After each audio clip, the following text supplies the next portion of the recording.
You're on, brother. All right. Thank you for having me, Chuck. And yeah, I will correct you. First of all, you introduced me as an American hero. You got the first part right. I am an American, long ways from being a hero. And I will correct you on the Army. I actually went to the Army both times to Iraq, but I was in Oh, the Marines okay. prior. So all good. But again, thank you so much for having me on. I'm very, that's hard to follow up Monty there, but I've got a couple of boys for you, Monty, that are pretty courageous and do some pretty crazy stunts. So maybe they've got a future with you. But again, thank you for the opportunity. I'm thankful, for my salvation. I was saved at a very early age. Grew up in a pastor's home as a missionary's kid. We were missionaries in England for 8 years, and just was saved at a young age because that's what I was surrounded with, and that's the life that I was brought up in. That was the influence that I had from my parents. And I can tell you that the people that are watching this that know me and that may watch it in the future know me. They know that, that I haven't always lived that Christian life. I haven't always lived a Christ-centered life because it's always a struggle. Even now, the Christian life, if you sit here and tell me as a Christian that the Christian life is not a struggle, I'll tell you you're a liar. And it is a struggle. We face things as Christians. We go through hardships as Christians. I grew up on John Wayne movies. My boys are growing up on John Wayne movies, and John Wayne's definition of courage is, when you're scared to death, you saddle up anyway. And a lot of times as Christians and as men, we can do that. We can saddle up and we can get in the saddle and face those difficult times and difficult trials that we may face. We can do that by ourselves. But a lot of times we're too prideful as men, especially to reach out, to the Lord for help, to reach out to maybe close Christian friends for help. We're bad about that. And I'll tell you that, Proverbs 16, verse 18 says, "Pride goeth before destruction, and a haughty spirit before the fall." So I'm gonna hit a few points today really quickly. I know we're kind of running out of time, but don't be too prideful to reach out to the Lord for help. You can't go it alone. The Christian life is a struggle, and we can't do it alone. So to reach out, there's a bigger picture, right? And the bigger picture is not me, it's not you. It's the ones that we surround ourselves with. It's the influence as a Christian that we can have on the people that are around us. And I have been a horrible example of that. I'll tell you that. It's a constant struggle for me to live the Christian life and to exemplify the Christian life to the people around me. And I do my best. And I tell you what encourages me to do that is raising two beautiful young boys that I have a responsibility and an obligation to as a Christian. As a father, my wife and I both have an obligation to raise those two boys as two young, God-fearing men that are tough, and that's my obligation. It's not me. It's not about you. It's not about anything but the people that we can truly influence and make a difference in their lives. And God expects us to be,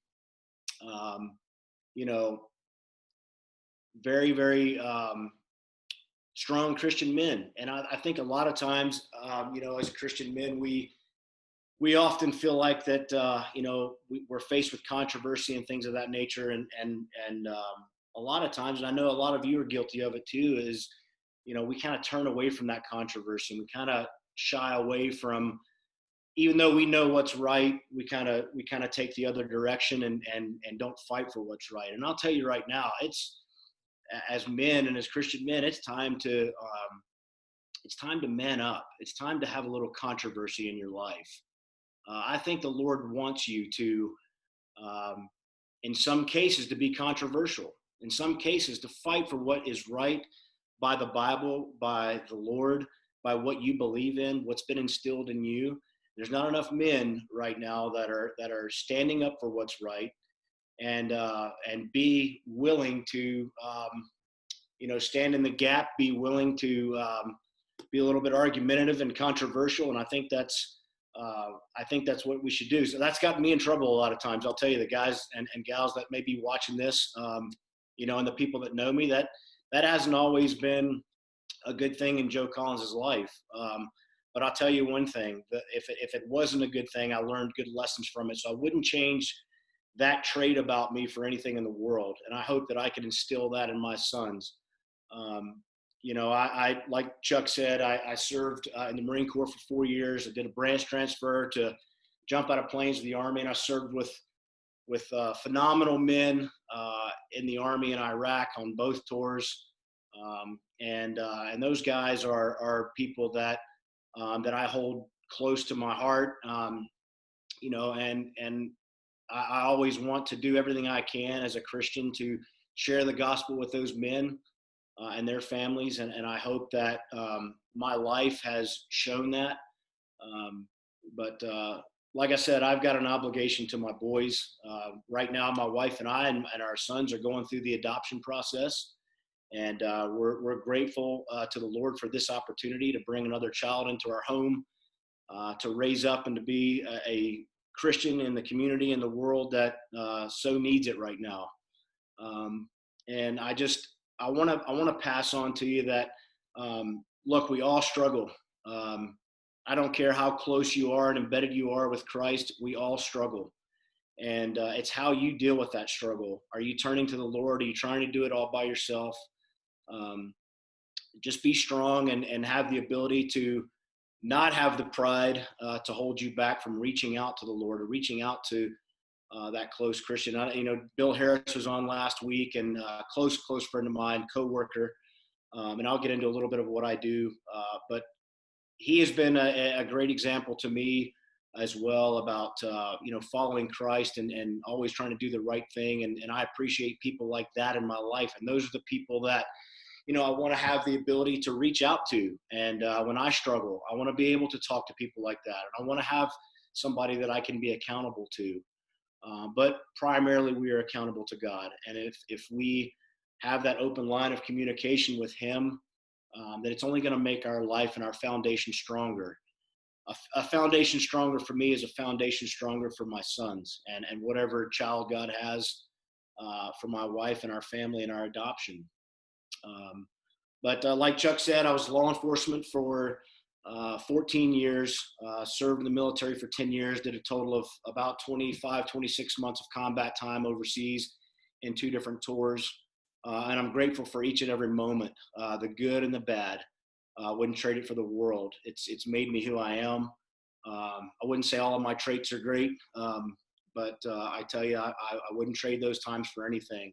I'm now out of law enforcement. Like Chuck said, I wasn't the first responder at Virginia Tech. I live very close to where the event took place. I was one of the first responders there as a SWAT team member. That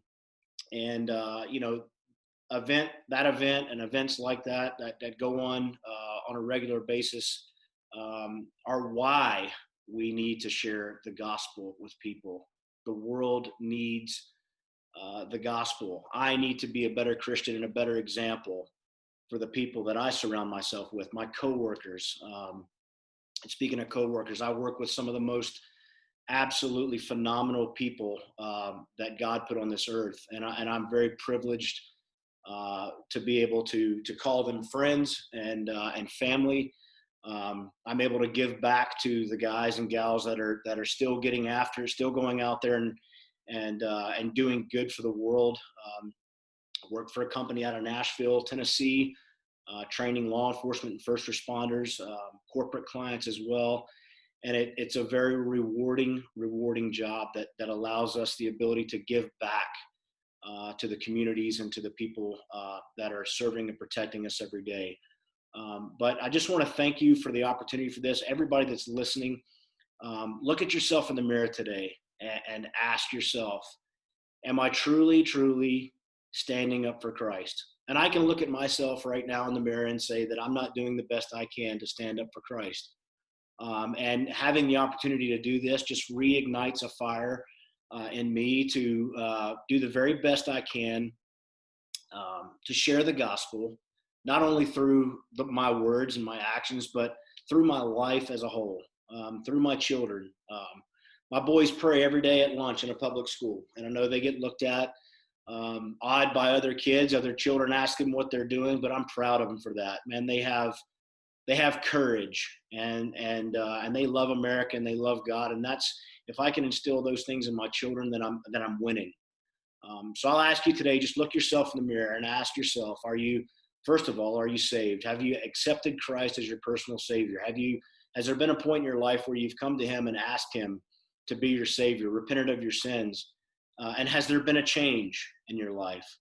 And what are you doing right now to be the best possible Christian man you can be? And don't be afraid to be a little bit controversial. All right. I'll tell you right now, I stand up for what's right, and my mouth is a big mouth sometimes, and it gets me in trouble. But again, I wouldn't change it for the world. But each and every one of you, I thank you for watching. I pray for you. God bless you. And Chuck, thank you so much for this opportunity. And I hope that one of those 52 points that I brought up touch somebody's life and hopefully will make a difference. Thank you.